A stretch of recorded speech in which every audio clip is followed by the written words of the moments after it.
Go. Everything is okay? Yeah. जय मसीह। जय मसीह यहाँ सबैलाई। र तपाईहरुको माझमा फेरि यसरी आएका छौं र हामीलाई एकदमै विश्वास छ र हाम्रो प्रार्थना पनि यही नै छ सधैँ निरन्तर कि यो अवस्थामा हामी सबैजना सन्चै नै छौं र परमेश्वरले हामीलाई राख्नु भएको छ भनेर विश्वास गर्दै हामीले निरन्तर प्रार्थना गरिरहेका छौं र हामी सबैजना एकदमै सुरक्षित छौं, त्यसमा कुनै पनि सन्देह छैन अथवा शंका छैन। परमेश्वरलाई धेरै धेरै धन्यवाद होस् र यसरी हामी तपाईहरुको माझमा फेरि पनि आएका छौं। धेरै प्रश्न उत्तरको कुराहरू भइरहेको छ, विभिन्न प्रश्नहरू आइरहेका छन् र हामीले सक्दो परमेश्वरमा भएर उत्तरहरू दिइरहेका छौं र यहाँ कतिले कमेन्ट्सहरुमा तपाईहरुले आफूले भेटाउनु भएको वचनहरू पनि तपाईले दिइरहनु भएको छ। एकअर्काको कमेन्ट्स पनि हामीले हेरेर आशिषमै हुन सक्छौं। मैले हाम्रो लाइभ सिधिसकेपछि कतिको कमेन्ट्सहरुमा परमेश्वरको वचनहरू उहाँहरूले पनि भेटाउनु भएको दिइरहनु भएको रहेछ र हामीले हो त्यसरी हेरेर, किनकि यो एउटा कस्तो समय हो भन्दाखेरि एकअर्काबाट सिक्ने समय के हामीले मात्रै तपाईहरुलाई बताउने सिकाउने भन्ने कुरा हैन, तर हामी सबैजना यसरी जोडिएका छौं एकदमै अद्भुत प्रकारले ताकि हामी एकअर्काबाट सिक्न सकौं भनेको हुनाले गर्दाखेरि हो र साच्चै पनि एकदमै आशिषमय समय भइरहेको छ। हामी परमेश्वरलाई धन्यवाद दिन्छौं र कुनै कुरा तपाईले भन्नु छ भनेदेखि तपाईले भन्न सक्नुहुन्छ, नत्र हामी गीत गाएर प्रार्थना गरेर हामी आजको यो समयलाई अगाडि बढाउने कि स्योर। म एउटा अचानक अहिले यहाँ पास्टरले भनिरहेको बेलामा मलाई एउटा कुरा याद आयो। बाइबलले भन्दछ कोरिन्थीको पुस्तकमा जहाँ परमेश्वरको आत्मा हुनुहुन्छ त्यहाँ स्वतन्त्रता छ। एक नम्बर मतलब अब परमेश्वरको आत्माको उपस्थिति जहाँ हुन्छ त्यहाँ हामीले कति कुराहरू चाहिने जुन गरिराखेका हुन्छौँ उहाँको आत्माले हामीलाई डोर्याइराखेको हुन्छ। किनभने बाइबलले भन्छ परमेश्वरको सन्तानहरूलाई परमेश्वरको आत्माले डोराउँछ अथवा परमेश्वरको आत्माले डोरिनेहरू परमेश्वरको सन्तानहरू हुन्। त्यो तपाईले दुई प्रकारले बुझ्न सक्नुहुन्छ। र फेरि साथै बाइबलमा यो पनि भनिएको छ स्वतन्त्रताको लागि ख्रीष्टले हामीलाई स्वतन्त्र तुल्याउनु भयो र अब हामीले अहिले यी दिनहरुमा चाहिने हामीले हाम्रो स्वतन्त्रतालाई नै हेरिराखेको छौं। परमेश्वरको वचनले हामीलाई कतिसम्म स्वतन्त्र बनाएको छ र अब यो स्वतन्त्रताको अर्थ चाहिँ फेरि एकदमै अनुशासनहीन, छाडा, जथाभावी, हानि नोक्सानी हुने गरी भन्ने कुरा होइन। खाली अब हामीले केही दिन सम्म अब परमेश्वरको वचनबाटको कति कुराहरू हामीले यसरी हेरिराखेको छौं। कति वचनको कुराहरू चाहिँ हामीले त्यो वचनलाई खण्डन गरिदिएको होइन, हामीले वचनको विरोध पनि गएको होइन, तर हामीले एउटै कुरा बारम्बार भनिराखेको छौं कि परमेश्वरले अब नयाँ नियमको मण्डलीलाई कुनै विधि विधान व्यवस्था दिनु भएको होइन हैन हो। त्यहाँ कति कुराहरू हामी पाउँछौं। त्यो अब पावलले कुन सन्दर्भमा त्यो वर्ड तिमीले प्रयोग गरिरहेको, मैले सन्दर्भ भनिरहेको छु। मेरो नेपाली सायद उति हजुरहरु जस्तै चोखो छैन, तर पनि अब हामी सक्दोभर कुरा मिठो छ त्यसैकारणले गर्दाखेरि पावलले कुन सन्दर्भमा त्यो कुरा बोलेको, कुन स्थितिमा त्यो कुरा बोलेको, किनभने हामीले बाइबलमा देख्छौं प्रभुको चेलाहरूले पनि काम गरेर जाँदा उनीहरूले अब ख्रीष्ट येशूले मण्डली सुरु गर्नु गइराख्नुपर्छ, अब मण्डलीभित्र हामी दुनियाँभरको नियम दिनुपर्छ भनेको होइन, छैन, पटक्कै छैन। अब नयाँ नियमको मण्डलीलाई उहाँको पवित्र आत्माले चलाउनुहुन्छ। कति मानिसहरू धेरै मात्रामा मानिसले नै नियम बनाएर त्यो नियममा नै झुन्डिएर बसेको छैन, किन उनीहरू आत्माको भगाउमा, आत्माको अगुवाईमा, आत्माको स्वतन्त्रतामा उनीहरू कति भागमा आउनु नसकेको लागि हो। त्यसैकारणले गर्दाखेरि अब यो नयाँ नियमको मण्डली पूर्ण रूपले, त्यसैकारण प्रभुले भन्नुभयो चेलाहरूलाई जबसम्म पवित्र आत्मा आउनु पर्खिनु, नत्र त फेरि उनीहरूले भोलि एउटा केही सुरु गरिदेला, आफ्नो नियमहरू हाल्देला भनेर होइन। पवित्र आत्मा आउनु भएको पछि उहाँले सिकाउनु हुनेछ, उहाँले सम्झाउनु हुनेछ, उहाँले बुझाउनु हुनेछ, उहाँले भन्नुहुनेछ कि कसरी मेरो अब यो मण्डली अगाडि बढ्नेछ। त्यसैकारणले गर्दाखेरि हामीले बाइबलमा हेर्दाखेरि पावलले कति आफ्नो सुझाव दिएको छ, कति उले भनेको छ प्रभु येशूले मलाई भन्नुभएको कुरा मैले भनिराखेको छु, प्रभुले भन्नुभएको कुरा भनेको छ, कति उसको आफ्नो सुझाव दिएको छ, कति ठाउँमा उसले हेरेर चाहिँ नि त्यो सुझाव किन दिनुपर्ने भयो, किनभने यो पावल चाहिँ नि अब त्यो समयको त्यो ठाउँको व्यक्ति भएको लागि त्यहाँको मानिसहरू, त्यहाँको संस्कारहरू, त्यहाँको सबै कुरा मानिसको सोच उसले बुझेको हुनाले, साथै ऊ व्यक्ति शिक्षित पनि भएको हुनाले गर्दाखेरि उसले सबै कुरालाई यसरी मिलाउँदै पनि लग्यो ठाउँ ठाउँमा। उसले नगर्नुपर्ने कुरा पनि पावलले गरेको छ। पावलले किन तिमोथीको खतना गर्यो, नयाँ नियमलाई खतना मान्दैन होइन, तर अब हामीले पावलको विरोध गर्नु मिल्छ? मिल्दैन नि। तर त्यो पनि तिमीले अस्ति भनेको थियौ नि, परमेश्वरको आत्माले त्यति बेला हो त्यसरी नै हुनु आउनु दिनुभयो। हेर्नुहोस् त, पावल पवित्र आत्माले डोरिएको हुनाले गर्दाखेरि पवित्र आत्माले नै, तर खतना एउटा नयाँ नियमको लागि नयाँ नियमको मण्डलीलाई एउटा कुनै नियम दिएको होइन नि, होइन? जसरी अब यीशु ख्रिस्टले पनि चङ्गाई गर्दाखेरि होइन, अब कुनै बेला अब अन्धालाई निको पार्दाखेरि भनौँ न हिलो बनाएर माटोमा थुकेर त्यसलाई हिलो बनाएर लगाइदिनु भयो। कहिले चाहिँ उहाँले यतिकै पनि तेरो जाऊ तिम्रो विश्वासले निको भएको छौ भने भन्नुभयो, हात राखेर निकोमा जाऊ पुजारीलाई देखाऊ भन्नु। अब विभिन्न प्रकारले, तर अब ती सबैलाई हामीले नियम बनाउनु मिल्दैन। तर त्यतिखेर प्रभु यीशु ख्रिस्ट परमेश्वरको आत्माको अगुवाईमा एकदमै हिँड्नु हुने व्यक्ति हुनुभएको हुनाले गर्दाखेरि त्यो समयमा परमेश्वरको आत्माले के देखाउनु भयो उहाँले त्यही अनुसार गर्नुभयो। त्यसै कारण बाइबलले भनेको छ नि, अब परमेश्वरको छोराछोरीहरू चाहिँ अघि तपाईँले भन्नुभएको चाहिँ परमेश्वरको आत्माले डोरिनेछन् भने जस्तै। अब हामीले प्रभु येशू ख्रिस्टकै समयमा हेर्यौँ भने प्रभु येशूलाई पनि यस्तो धेरै आरोप लाग्यो, प्रभुको माथि कस्तो कस्तो आरोप लाग्यो थाहा छ? प्रभुले त व्यवस्थै तोडिदिनु भयो भनेर, होइन? किनभने हामीले देखेको छौँ प्रभुले यस्तो यस्तो काम पनि गर्नुभयो जुन समयमा गर्नु नपर्ने। जसरी कि अब विश्रामको दिन चाहिँ एउटा एकदमै कडा व्यवस्था नै थियो एउटा, जहाँ कि एकदम कसैले गर्नु नपाउने। तर प्रभुले त त्यति बेला धेरै कामहरू गर्नुभयो, मानिसहरूले आएर विरोध गरे, तर त्यति बेला प्रभुले उनीहरूलाई बुद्धिद्वारा कति भनौँ न प्रभुले कति बुद्धिमानी कुराहरू गर्नुभयो। प्रभुले एउटा एक समय त यस्तो पनि भन्नुभयो के विश्रामको दिनमा यदि तिमीहरूको कुनै एउटा पशु चाहिँ इनारमा खस्यो भने तिमीहरूले अब भोलिको लागि पर्खिन्छ, भोलिसम्म त मरिसकेको हुन्छ भने जस्तै हो। त्यसरी प्रभुले अब धेरै यस्तो काम पनि गर्दै जानुभयो। त्यसै कारण त बारम्बार प्रभुलाई चाहिँ अब यो कुरामा चाहिँ नि यसले के भन्दा रहेछ भनेर यताबाट पनि प्रभुलाई त्यही व्यवस्था लिएर परीक्षा गरेको छ, उताबाट लिएर परीक्षा गरेको छ। एकचोटि त झन् यस्तो कुरा पनि आयो कि मूसालाई त भनेको छ होइन, यदि तिमीले अब श्रीमतीलाई छोड्ने हो भने त्यागपत्र होइन लेख्नुहोस्, घाटमा थमाएर पठाइदिनु भने यसलाई तपाईँले के भन्नुहुन्छ भन्दाखेरि अब प्रभुले ठिक्को त्यसको जवाब दिँदाखेरि चाहिँ प्रभुले चाहिँ अब त्यहाँ हामीले देखेको छौँ कि मूसाले त्यो कुरा भनेको कारण बताइदिएको छ। त मूसाले किन त्यस्तो भन्यो त होइन, मूसाले किन त्यस्तो भन्यो त भन्दाखेरि प्रभुले के जवाब दिनुभयो थाहा छ? तिमीहरूको हृदयको कठोरताले गर्दा, मानिसको हृदयको कठोरताले गर्दा तिमीहरूलाई त्यस्तो भन्नुपर्ने भएको हो। यसरी हामी देख्छौँ प्रभुको समयमा पनि यस्तो कुराहरू धेरै आइराखेको थियो। अहिलेको समयमा पनि मण्डलीभित्र हामी आफैले हाम्रो दुनियाँभरको नियमहरू हामी बनाएर बस्नु पनि कहिले कहिले हामी सोच्नु पर्ने हो। तर आज हामी यही भन्न चाहन्छौँ, यो कुराहरू गर्दाखेरि हामी कसैको विरुद्धमा छैनौँ, किनभने तपाईँले त्यो गरे तापनि केही फरक पर्दैन, नगरे तापनि फरक पर्दैन, होइन त? किनभने हामीले बारम्बार भन्दै आएको छौँ, हो यदि तपाईँले कुनै कुरा गरेर तपाईँको मण्डलीमा अनुशासन हुन्छ भने गर्नुहोस्, होइन, नगर्नु पनि भनेको होइन। तर हामी एउटै कुरा भन्न चाहिँ एकदम बारम्बार चाहन्छौँ कि जहाँ परमेश्वरको आत्मा छ त्यहाँ स्वतन्त्रता छ र ख्रिस्ट येशूले हामीलाई स्वतन्त्रताको लागि नै स्वतन्त्र तुल्याउनु भएको हो। र अर्को कुरा चाहिँ हामी यो जान्नु पर्यो कि हामी परमेश्वरको सन्तानहरू उहाँको आत्माले डोरिनुपर्छ र त्यो डोरिनुको लागि मण्डलीलाई पनि उहाँको आत्माले डोर्याउनुहुन्छ। कुनै बेला अब कुरामा कुरा ल हात राखेर प्रार्थना गर्नु भनेछ, तेल घसेर प्रार्थना गर्नु भनेछ, तर त्यसलाई पनि नियम बनाउनु मिल्दैन, होइन? किनभने परमेश्वरको आत्माले तपाईँलाई के देखाउला? अघि पास्टरले भने जस्तै प्रभु येशूले पनि विभिन्न प्रकारले रोगीहरूलाई निको पारे।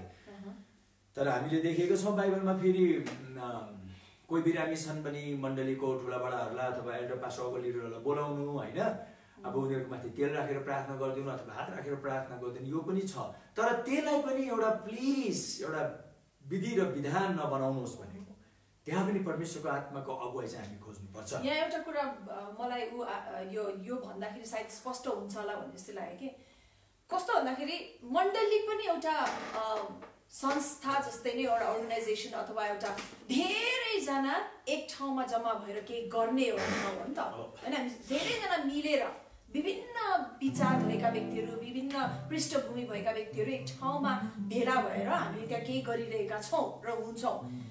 अनि त्यो संगठन भनौँ हैन, त्यो संगठन चाहिँ एकदमै कुनै पनि अन्यलता नभइकन एकदमै स्मुथली एकदम राम्रोसँग बगोस् भनेको हुनाले गर्दाखेरि त्यहाँ एउटा नेचुरल प्राकृतिक कुनै एउटा हामीले व्यवस्था रुल्स एन्ड रेगुलेसन्सहरू बनाउँछौँ। अनि त्यो चाहिँ त्यो ठाउँमा त्यो देश अथवा त्यो जाति भनौँ त्यो गाउँमा भनौँ मिल्ने प्रकारको हामीले केही नियम सुरु गरिदिन्छौँ। त्यहाँ अब हामी यो चाहिँ नगरौँ है अथवा हामी त्यो चाहिँ गरौँ है भनेर चाहिँ हामीले त्यहाँ बनाएको जुन कुरा चाहिँ राम्रै हो, त्यो ठाउँले जे माग्छ हामीले त्यो सङ्गठनले कुनै एउटा नीति बनाउनु केही नराम्रो कुरा होइन, किनकि सबैजना एउटै विचारमा एउटै एक हिसाबमा एउटै हिसाबमा चल्न सकौँ भनेर। तर त्यो चाहिँ उद्धारको निम्ति राखिएको होइन, बुझ्नु? त्यो उद्धारको निम्ति चाहिँ राखिएको होइन, तर हामी सबैजना मिलेर एउटै प्रकारको विश्वास अनुशासनमा हामी बग्न सकौँ, ताकि हामीले यो नियम बनाएको छौँ है भन्दाखेरि सबैजनाले ए अँ त भनेर चाहिँ भन्न सकौँ भनेको हुनाले गर्दाखेरि हो। तर त्यो चाहिँ यता उद्धारमा लिएर आएर हामीले गाप्नु मिल्दैन। उद्धारको कार्य त ख्रिस्टले जुन सिकाइसक्नु भएको काममा मात्रै आधारित छ। अब त्यो गरेन पनि पापै होला, त्यो गरेन चाहिँ अपराधै होला हैन, अथवा त्यो गरेन त एकदम परमेश्वरको इच्छाको बाहिर नै गयो हैन, अब त्यो गरेन चाहिँ नि अब सबै कुरा एकदम नै डामाडोल हुन्छ भन्ने होइन। जस्तो कि अब कुनै मण्डलीहरूले चाहिँ कस्तो बनाउनुहुन्छ भने ल बत्तिसमाकै कुरा लियौँ होइन, अब केही 3 हप्ता जति हामीले उहाँहरूलाई चाहिँ एउटा बाइबलको तालिममा राखौँ त्यसपछि बत्तिसमा दिउँ भनेर कुनै एउटा मण्डलीले नियम बनायो अरे होइन। अनि कसैले बनायो होइन हामी 3 महिना राखौँ, कसैले भन्ला हामी चाहिँ तुरुन्तै दिउँ 3 दिनै राखौँ, कसैले चाहिँ तुरुन्तै दिउँ भन्यो अरे। त्यो चाहिँ के हो, उहाँहरूको त्यो सङ्गठनमा जुन प्रकारले मिल्दोजुल्दो लाग्यो उहाँहरूलाई एउटा पोलिसी हो, राइट, पोलिसी नीति एउटा बनाएको हो के। त्यो चाहिँ एउटा सङ्गठन स्मुथली कुनै पनि अन्यलता नभइकन बग्नुको निम्ति बनाएको एउटा नीति मात्रै हो। तर त्यो नै एक्ज्याक्टली भयो भने मात्रै हाम्रो उद्धार हुन्छ भनेर चाहिँ होइन। त्यो चाहिँ एउटा पुरानो नियममा चाहिँ कति व्यवस्था बनाएको थियो नि, त्यो व्यवस्था गर्नै पर्थ्यो, त्यो व्यवस्था तोडेकी पाप हुन्थ्यो नि त, त्यस्तो चाहिँ त्यो होइन, त्यो होइन। र बाँकी कुरा हामी पछि गर्नेछौँ हामी होइन। विशेष गरी अब हामीले यो विश्वास गरिरहेछौँ कि अब म यो कुराहरू अहिले हामी जति गऱ्यौँ यो कुराहरूमा विशेष गरी पास्टर अगलिरोज्यूहरूलाई म यो भन्न चाहन्छु कि तपाईँहरू मन नदुखाउनुहोस्। र हाम्रो अब यहाँ फेसबुकको आइडीहरू यहाँ छँदैछ, तपाईँले हामीसँग सम्पर्क राख्नुहोस्। बेला बेलामा हामीले कतै साँच्चै नै बिगारेकै रहेछौँ भने पनि हामीलाई बोलाउनुहोस्, हामी आउँछौँ, हामी बस्छौँ, हामी कुरा गरौँ, तर परमेश्वरको आत्मामा, विवादमा होइन होइन, एकअर्कामा रिस पोख्नुको लागि होइन, एकअर्कामा हामी कति जान्दछौँ म पनि भनिदिनु पर्यो भन्नको लागि पनि होइन। तर पनि बाइबलमा भनेको छ कि हामीले एकअर्काको बेला बेलामा एकअर्कालाई हामीले धेरै इन्करेज गर्नुपर्छ। र कतै कसैले अलिकति यो पनि बुझेको भए राम्रो हुन्थ्यो भन्ने मलाई लाग्यो अथवा तपाईँलाई लाग्यो भने हामी भेटेर पनि हामी धेरै कुराहरू गर्न सक्छौँ। तर हामीले यो जुन अहिलेको यो लकडाउनको समयमा जुन यो सेवा सुरु गरेको छौँ, हामीले यो कुराहरू गर्ने भने हामीले सोचेको थिएन, तर धेरै प्रश्नहरू आयो। अब प्रश्न आउँदाखेरि फेरि हामीले जवाबै दिएनौँ भने फेरि कतिवटा नराम्रो देखा पर्छ। अब फेरि मैले सधैँ तपाईँलाई भन्दै आएको छु, पत्रुसले भनेको छ तिम्रो विश्वासको बारेमा सोधेमा यो हाम्रो विश्वासको कुरा जुन हामीले परमेश्वरको वचनबाट पायौँ, तर यही नै तपाईँहरूले आफ्नो मण्डलीमा लागू गर्नुपर्छ भने हामी कहिले भन्दैनौँ त्यो भन्दैन। किन भन्दाखेरि त्यो हाम्रो अधिकारको कुरा होइन। तर भोलि तपाईँलाई पनि मैले हिजो यो पनि भने तपाईँहरू कतिजनाले चाहिने ल किन दिदीबहिनीले अब शिक्षा दिनु नै हुँदैन, प्रचार गर्नु नै हुँदैन भन्ने कुराको तपाईँहरूसित पनि त भनाइ त हुनु पऱ्यो नि त होइन, बाइबलबाटको। किनभने उनीहरूले शिक्षा दिएर यस्तो बिग्रेको छ, त्यस्तो बिग्रेको छ, यस्तो नराम्रो भएको छ, त्यस्तो नराम्रो भएको छ, यो दिनु नै हुँदैन भन्ने एउटा तपाईँको पनि त भनाइ हुनु पऱ्यो नि त। अब तपाईँको त्यो भनाइ पनि छैन, बाइबलमा एउटा पाउनु भयो, तर तपाईँ आफैलाई पनि थाहा छैन भने हामी यही बिन्ती गर्छौँ कि हामीले आफूलाई परमेश्वरको वचनमा शिक्षित जति तुल्याउन सक्छौँ त्यति राम्रो हुन्छ। अब हामी त्यो एउटा गीत मेरो मनमा त्यही अघि हाम्रो दुवैजनाको मनमा एउटै कुरा आयो कि अब यो सबै कुराको अन्तको समय आएको छ। अब यो सबै कुरा हट्छ, लकडाउन पनि हट्छ, हामी फेरि हाम्रो आफ्नो भनौँ न कामकाजहरूमा हामी फर्किन्छौँ, एकदम रमाइलो फेरि पनि दिन आउँदैछ अगाडि। त्यसै कारण यो गीतले त्यही भन्छ कि उनको आवाज अघि बढ्दैछ। अब उनको आवाज, उहाँको आवाजले के भन्छ हामी सुनौँ।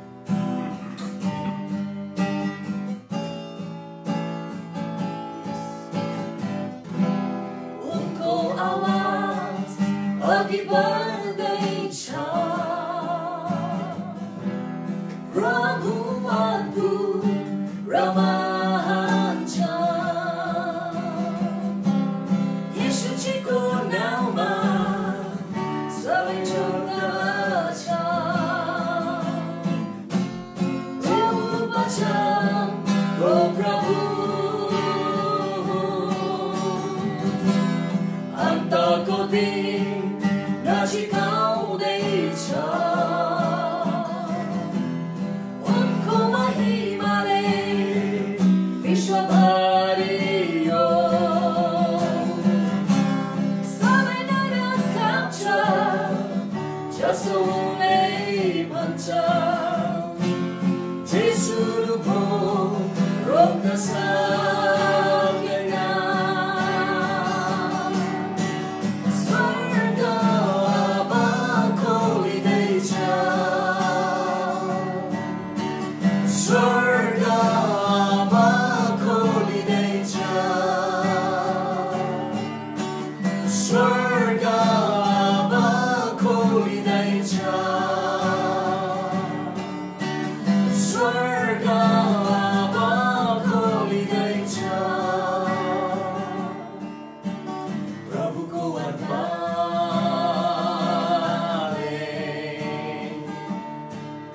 उनको बोलेको वचनले, प्रभुको आत्माले प्रभुको आत्माले उनको बोलेको वचनले स्वर्गमा खोलिँदैछ, स्वर्ग अब खोलिँदैछ, हालेलुया, स्वर्ग अब खोलिँदैछ, स्वर्ग खोलिँदैछ, स्वर्ग अब खोलिँदैछ, स्वर्ग अब खोलिँदैछ। प्रभुको आत्माले उनको बोलेको वचनले, प्रभुको आत्माले, प्रभुको आत्माले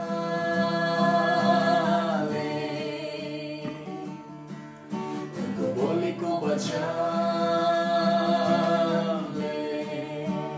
आउनुहोस् हामी प्रार्थना गरौँ।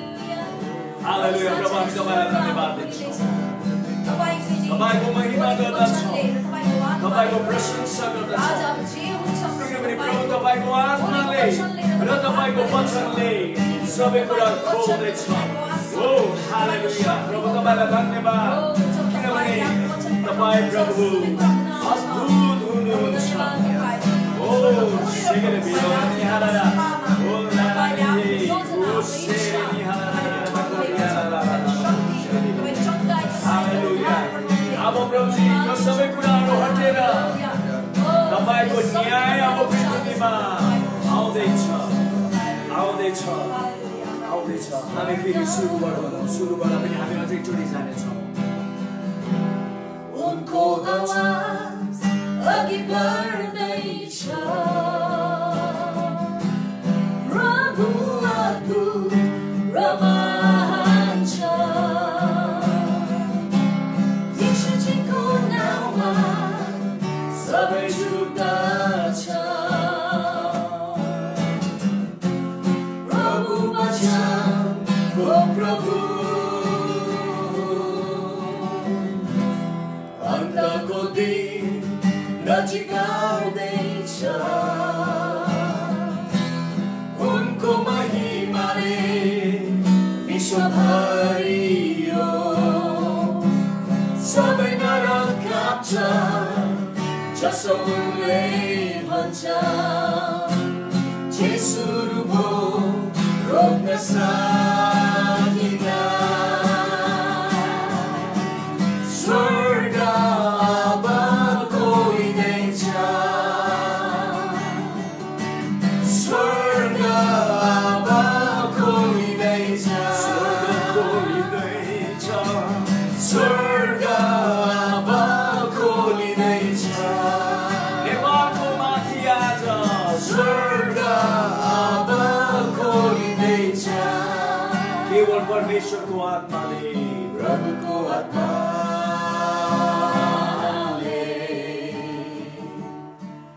उनको बोलेको वचनले प्रभुको आत्माले उनले बोलेको वचनले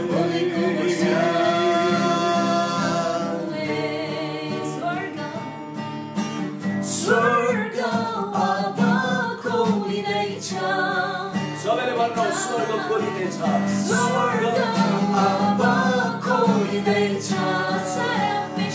हालेलुया स्वर्ग अब खोलिँदैछ स्वर्ग खोलिँदैछ स्वर्ग अब खोलिँदैछ केवल उहाँको आत्माले सबको आत्मा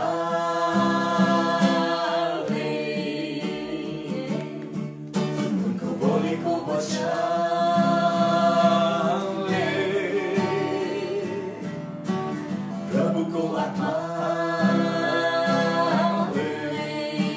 उनको बोलेको वचनले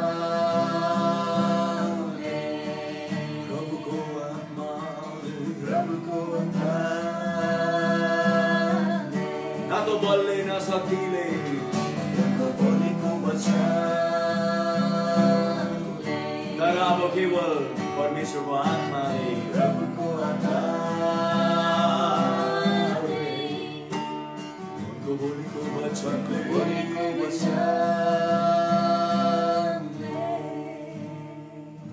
प्रभु हामी तपाईलाई धन्यवाद दिन्छौँ यति बेला हामी तपाईको उपस्थितिमा आएका छौँ प्रभु तपाईको महिमा गर्दै तपाईको आराधना गर्दै तपाईको प्रशंसा गर्दै तपाईको जय जयकार गर्दै प्रभु साँच्चै नै तपाईले भन्नुभएको छ न त बलले न शक्तिले तर केवल मेरो आत्माले नै हुनेछ र तपाईले भन्नुभएको छ जब मेरो वचन मेरो मुखबाट निस्किएर जान्छ मेरो वचनले आफ्नो काम नगरी म कहाँ कहिले फर्किँदैन तपाईले आफ्नो वचन बोलिसक्नु भएको छ आफ्नो वचन दिइसक्नु भएको छ आफ्नो आत्मा पठाइसक्नु भएको छ अब सम्पूर्ण कुरा प्रभु तपाईको आत्मा र तपाईको वचनले नै निर्णय गर्नेछ यति बेला प्रभु हामी तपाईलाई धन्यवाद दिन चाहन्छौँ तपाईले आजको फेरि पनि बेलुकी हामी सबैलाई भन्नुभयो अब मेरो आत्माले नै सबै कुरा गर्नेछ अब मैले स्वर्ग खोलिदिएको छु र तिमीहरू सबैलाई आशिषमय तुल्याउने आशिष मैले खनाइदिएको छु ओ प्रभु हामी तपाईलाई धन्यवाद दिन चाहन्छौँ स्वर्ग खोलिएको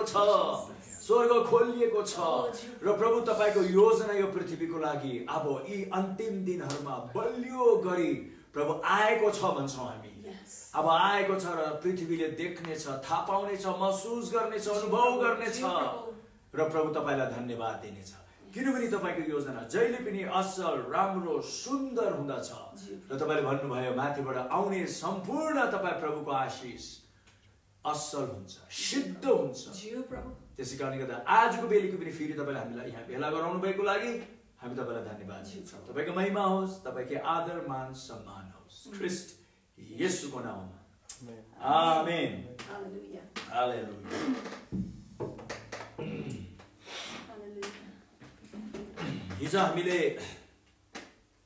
हिजोसम्म चाहिँ थुप्रै हामीले प्रश्न जवाबको कुराहरू प्रार्थनाहरू पनि हामीले गर्यौं आज चाहिँ तपाईहरुलाई कुनै प्रश्न गर्नु मन लागेमा तपाईहरुले गर्न सक्नुहुन्छ के आएको छ प्रश्न तर यति बेला म तपाईहरुलाई आजको दिन मलाई एउटा कुरा जुन याद छ एकदम नै अघि नै मैले त्यो बाइबलको खण्ड तिमीलाई दिएको छु हामी याकुबको 5 16 17 18 हामी पढ्ने छौं पास्टरले कृपया पढिदिनुस् This is from the book of James chapter 5 verses 16, 17 and 18. यहाँ यसरी लेखिएको छ, तिमीहरू निको हुनको निम्ति एक अर्काका सामु आफ्ना भुलचुकहरू मानिलेऊ र एक अर्काका निम्ति प्रार्थना गर। धर्मीजनको प्रभावकारी प्रार्थनाले धेरै कुरा प्राप्त हुन्छ। एलिया पनि हामी जस्तै दुःख सुख भोगी मानिस थिए, अनि उनले पानी नपरोस् भनेर यत्नसित प्रार्थना गरे र 3 वर्ष 6 महिनासम्म पृथ्वीमा पानी परेन। अनि उनले फेरि प्रार्थना गरे, तब आकाशले वर्षा दियो र पृथ्वीले आफ्नो फल फलायो। आमेन। हामी यहाँ थुप्रै कुरा पाउँछौँ, तर आज हामी विशेष गरी एलियाले कसरी त्यस्तो प्रकारको अचम्म र उद्वेगको काम गर्नु सक्यो। हामीले एलिया र उसको चेला एलिशाको जीवनमा हामीले हेर्यौँ भने परमेश्वरले उनीहरूको जीवनद्वारा धेरै ठुला ठुला कामहरू गर्नुभएको छ। र हामीले राम्रो गरी हेर्यौँ भने उहाँहरू पुरानो नियमको व्यक्ति थियो र परमेश्वरको योजना अनुसार पुरानो नियमको व्यक्ति र नयाँ नियमको व्यक्तिमा के फरक छ भन्दाखेरि प्रभु येशू आफैले भन्नुभएको छ कि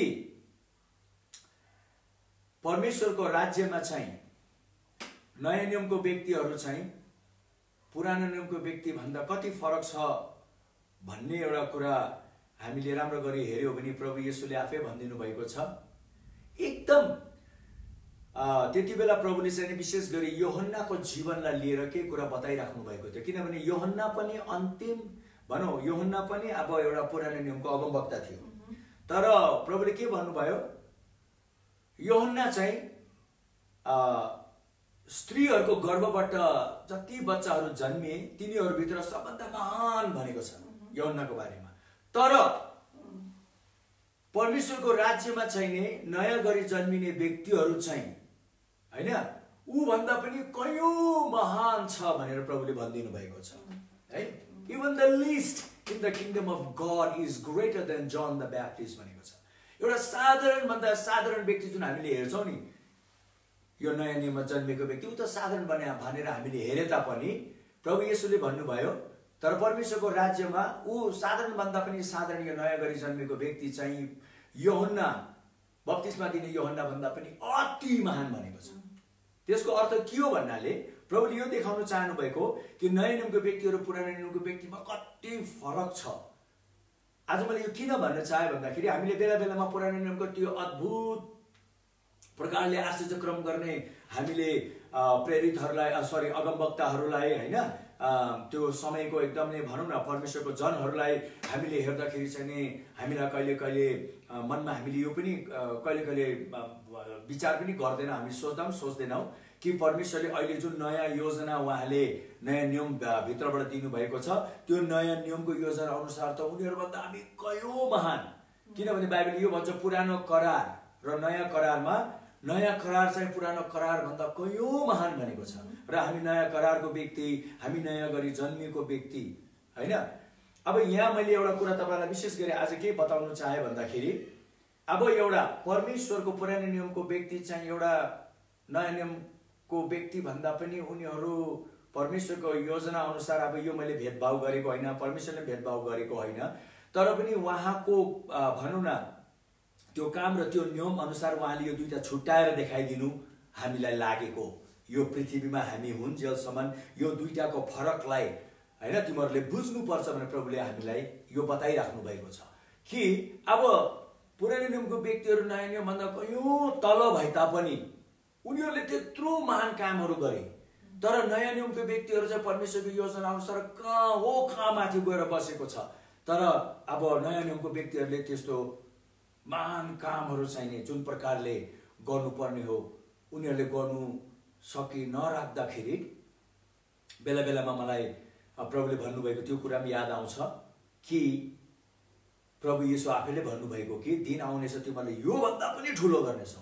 प्रभुले उहाँ भन्दा पनि भनिदिनु भएको छ भने यो कुरा चाहिँ कति भागमा हामीले वास्ता गरिराखेको हुँदैन, मतलब गरिराखेको हुँदैनौँ। खालि हामीले एलियालाई हेरेर वाउ एलियाले त यस्तो गर्यो, एलियाले त्यस्तो गर्यो हैन, एलिसाले त यस्तो गर्यो, एलिसाले त त्यस्तो गर्यो भनेर हामी त्यतातिर नै बढी मात्रामा केन्द्रित हुन्छौँ।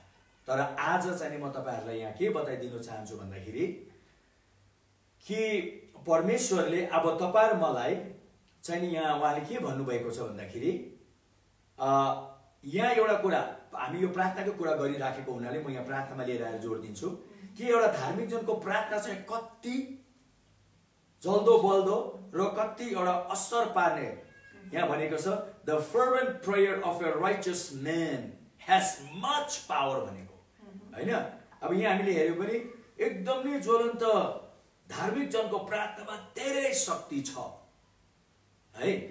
अब यो धार्मिक जन भन्ने को व्यक्ति धार्मिक भने हामीले अस्ति नै हेरिहाल्यौं धार्मिक व्यक्ति त्यही जो व्यक्तिले प्रभु येशू ख्रीष्टले उसको उद्धार र मुक्तिको लागि जो काम गर्यो हो त्यो कामलाई जब हामीले विश्वास गर्ने बित्तिकै हामीलाई उहाँले त्यो धार्मिकता दिएर हामीलाई स्वयं उहाँले त्यो धार्मिक र त्यो धार्मिकता नै बनाउनु भयो भने अब तपाईले जान्नुहोस् कि एउटा धार्मिक व्यक्तिको प्रार्थना अति शक्तिशाली छ। कति भागमा तपाईहरु मेरो प्रार्थनामा यो हामी सबैलाई मिलाएर मैले भनेको हामीले त्यो शक्ति देखिराखेको हुँदैनौं हाम्रो प्रार्थनाले त्यस्तो काम किन गरिराखेको हुँदैन भन्दाखेरि किनभने हामीले प्रार्थना गर्नुपर्छ भनेर गर्छौं हैन विश्वासी हौं परिस्थितिमा प्रार्थना गरौँ बिरामी भए प्रार्थना गरौँ एउटा कुनै कुरा हामीले प्रार्थना गरौँ त हामी भन्छौं तर पनि हामीले प्रार्थना कति भागमा गर्दाखेरि त्यो उत्तर नपाएको छैन। मलाई प्रभुले एउटा कुरा के सम्झाउनु भयो भन्दाखेरि कि तिमीहरूले एउटा कुरा चाहिने मनमा एकदम एउटा निश्चित प्रकारले नलिएको लागि हो। अब एलियाहरू उनीहरुको राम्रो गरी हेर्यो पनि उनीहरु पुरानो नियमको व्यक्तिहरु उनी हामीले अहिले जतिको कुरा पाएको छौं त्यसको अगाडि त उनीहरुले केही पनि पाएनन्। त्यति नपाउँदा पनि उनीहरुको प्रार्थना यति शक्तिशाली भयो किनभने उनीहरुले उनीहरुको त्यो स्थानलाई बुझे उनीहरुले उनीहरुको धार्मिकतालाई बुझे। उनीहरुको धार्मिकता त एउटा सीमित धार्मिकता थियो हाम्रो धार्मिकता त असीमित धार्मिकता हो। जसरी अस्ति तिमीले भनिरहेको थियौ नि अब्राहमले जब सोदोम र गोमराको लागि उले अन्तर्विन्ती गर्दाखेरि हैन अब त्यति बेला सोदोम र गोमराले जुन प्रकारको पाप गर्यो त्यो पाप अनुसार चाहिँ परमेश्वरले ध्वंस पार्न चाहेको हैन तर मैले भने नि हाम्रो पापले हामीलाई ध्वंस पार्छ। परमेश्वरले हामीलाई हाम्रो पापको लागि सजाय दिँदैन तर हाम्रो पापले हामीलाई सजाय दिन्छ। अब हाम्रो यो सोदोम र गोमराको जुन प्रकारको पाप थियो अब त्यो पाप अनुसार उनीहरुको ध्वंस निश्चित भइसकेको थियो तर पनि हामीले त्यहाँ देख्छौं अब्राहम चाहिँ माझमा गएर परमेश्वरसित अन्तर्विन्ती गरे। उले यसरी हाकाहाकी अन्तर्विन्ती गरे के प्रभु तपाईले हुन्छ नि त्यहाँ 50 जना धार्मिक व्यक्ति भए पनि तपाईले त्यो ठाउँलाई छोड्दिनु हुन्छ भनेर भन्छ हैन किनभने तपाई त एउटा धार्मिक परमेश्वर ल हुन्छ गएर हेर त्यहाँ 50 जना छ भने म छोड्दिन्छु गएर हेर्छ पाउँदैन 40 जना भए पनि हुन्छ प्रभु ठिकै छ गएर हेर्छ 40 जना पनि पाउँदैन 30 जना भए हुन्छ 20 जना भए हुन्छ हैन लास्टमा गएर प्रभु 10 जना भए पनि हुन्छ भनेर ल 10 जना भए पनि हुन्छ। यहाँ हामीले के हेर्नुपर्छ भन्दाखेरि जबसम्म अब्राहम आफ्नो त्यो धार्मिकतामा खडा भएर परमेश्वरसित एकदमै हाकाहाकी उले जब बिन्ती बिसाउँदाखेरि परमेश्वरले अब्राहमको प्रत्येक माग प्रति उहाँले मन्जुरी जनाउनु भयो तर अब्राहम चाहिँ 10 पछि उ अगाडि बढ्न सकेन। उले 9 भनेको बा 7 भनेको बा 8 भनेको बा हैन अब 5 6 भनेको बा एक जना पनि उले भनेको बा परमेश्वरले मान्नु हुन्थ्यो तर अब्राहम चाहिँ 10 मा किन अड्कियो किनभने अब्राहमको धार्मिकता चाहिँ पुरानो नियमको धार्मिकता भएको लागि त्यो एउटा सीमित धार्मिकता थियो त्यसभन्दा अगाडि उ जानै सकेन। एउटा हुन्छ नि त्यो उ अब त्यो उसको निम्ति अब एक प्रकारको एकदम नै असम्भव नै भयो उ अगाडि बढ्नै सकेन 10 भन्दा अगाडि बढ्न सकेन। यदि उ 10 भन्दा अगाडि बढेको भए चाहिँ नि त्यहाँ हामी देख्छौं उसको भान्जा हैन ल उसको भतिजा उसको आफन्तहरू थियो केही मात्रामा उनीहरुको लागि भए पनि बिन्ती गरेको भए परमेश्वरले सोदोम र गोमरालाई छोडिदिन्थ्यो तर अब्राहमले किन सकेन किनभने अब्राहमको धार्मिकता सीमित थियो। हेर्नुस् है अब सीमित मैले यहाँ के देखाउन चाहे भन्दाखेरि सीमित धार्मिकता हुने व्यक्ति अब्राहम सीमित धार्मिकता हुने एलिया सीमित धार्मिकता हुने मोसा सीमित धार्मिकता हुने एलिशा सीमित धार्मिकता हुने पुरानो नियमको त्यत्रो अगमवक्ताहरू यत्रो अचम्म र उदयको काम गरे सीमितले त त्यति मात्रामा उनीहरूले गर्न सक्छ भने हामीले त आज असीमित पाएको छौं हैन। त्यसको किन मैले आज एउटै कुरा भन्न तपाईलाई लागेको कि तपाईले एउटा कुरा मनमा राख्नुहोस्, म त परमेश्वरको अगाडि उहाँको स्वयं धार्मिकता हुँ।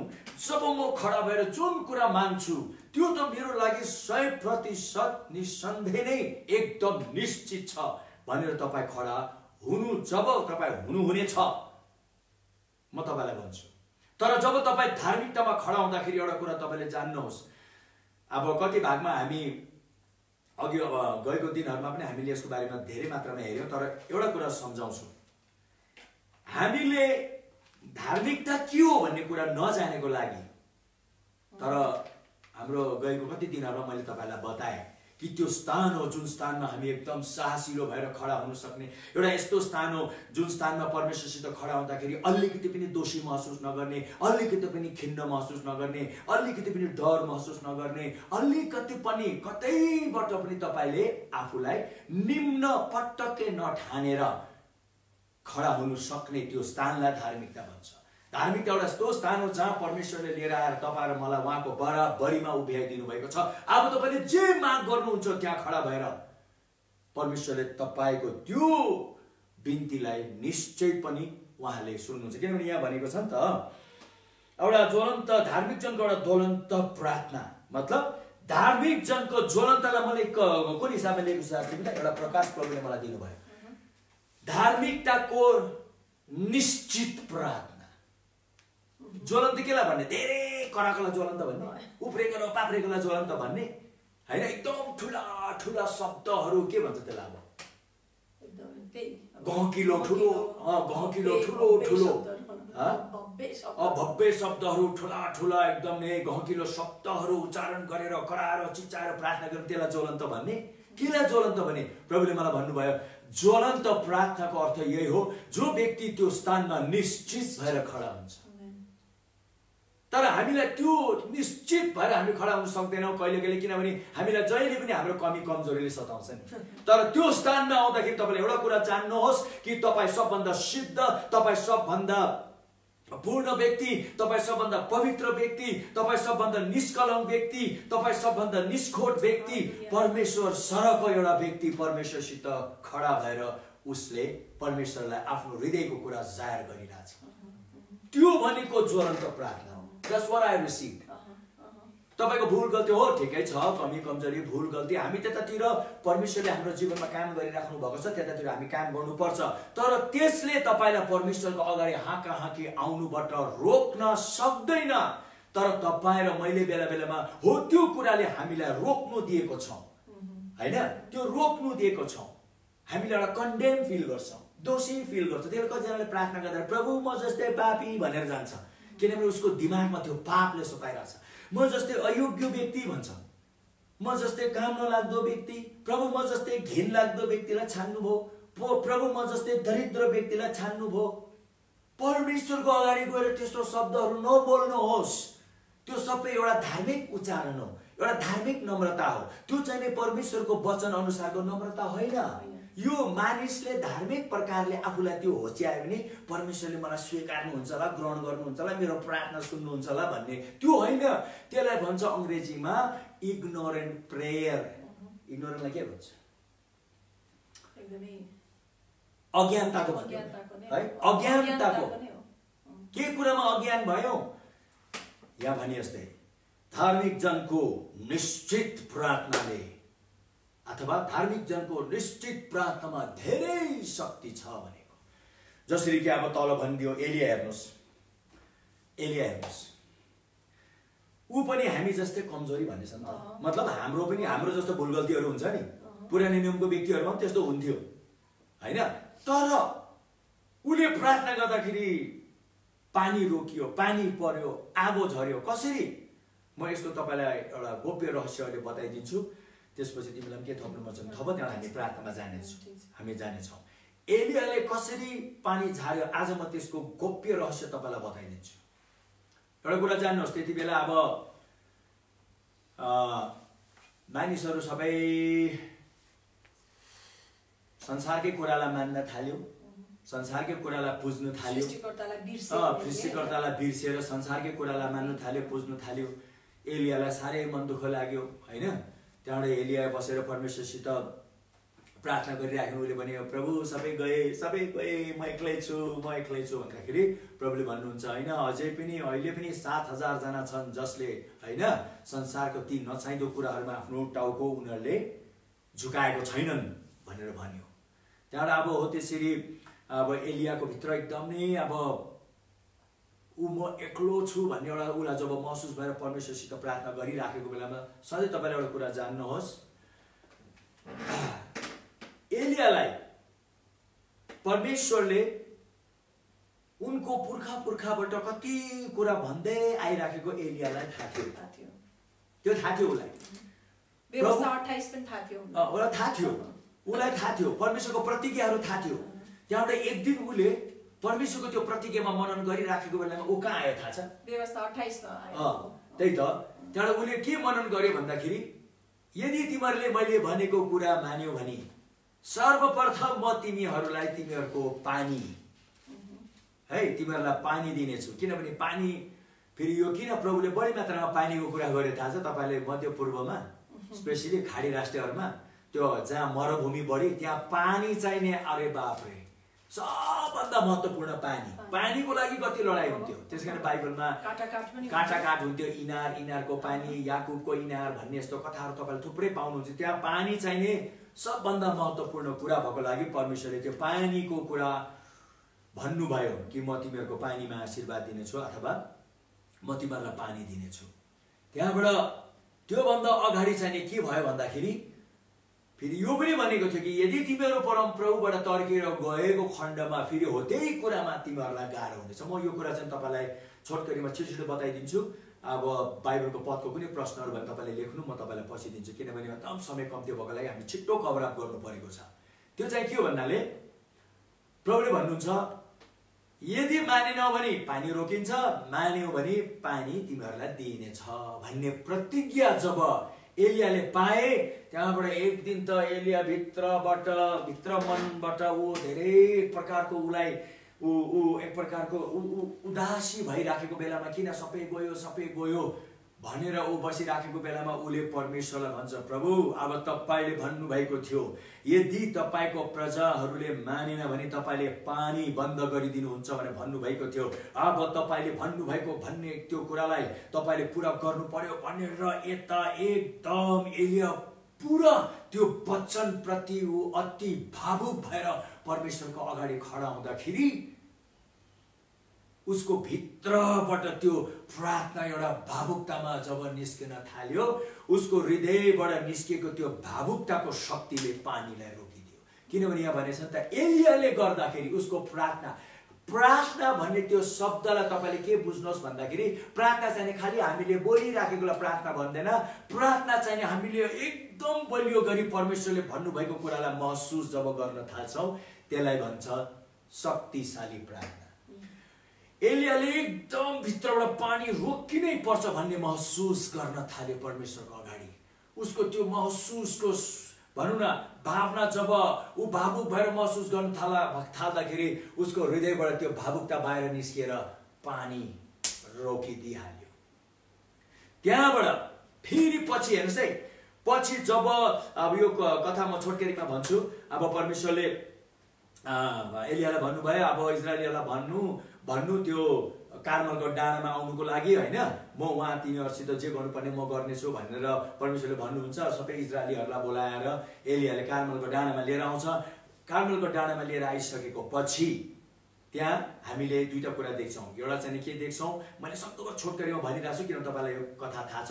थाहा नभएको अलिक कृपया तपाईँले वचनमा पाउनुहुनेछ, म तपाईँलाई अहिले दिनेछु। त्यहाँ चाहिँ प्रभुले भन्नुहुन्छ ल अब सबै इजरायलीहरू त्यहाँ जम्मा भइसकेको पछि एलियाले अब त्यहाँ चाहिने दुई प्रकारको झुन्ड हामी देख्छौँ। इजरायली झुन्ड देख्छौँ र इजरायली झुन्डभित्र एउटा परमेश्वरलाई मान्ने एउटा नमान्ने। त्यो नमान्ने झुन्डलाई भन्छ ल अब तिमीहरूले यदि जुन परमेश्वरलाई मानेको छौ ऊ परमेश्वर सत्य हो भने ल अब तिमीहरूले चाहिँ यहाँ बलिसली चढाऊ, जे गर्ने गर र तिमीहरूको परमेश्वरलाई पुकार कि ऊ परमेश्वरले जवाब दिनुहुन्छ कि हुँदैन।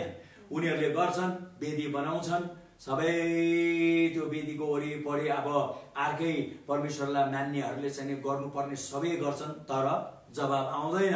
त्यहाँबाट एलियाले भन्छ अब म गर्नेछु, जुन परमेश्वरलाई मैले मान्छु, म उहाँलाई बलि चढाएर म पुकारा गर्नेछु भनेर उहाँले पनि त्यो बलिको वेदी बनाएर अब एलियाले भन्छ, ल परमेश्वर तपाईँले भन्नुभएको कुरा होइन, तपाईँले अब भनेअनुसार गर्नुहोस् भन्ने बित्तिकै स्वर्गबाट आगो झर्छ। आगो झरेर त्यो बलि सबै भस्म गरिदिनुहुन्छ अथवा त्यो बलि परमेश्वरले ग्रहण गर्नुहुन्छ।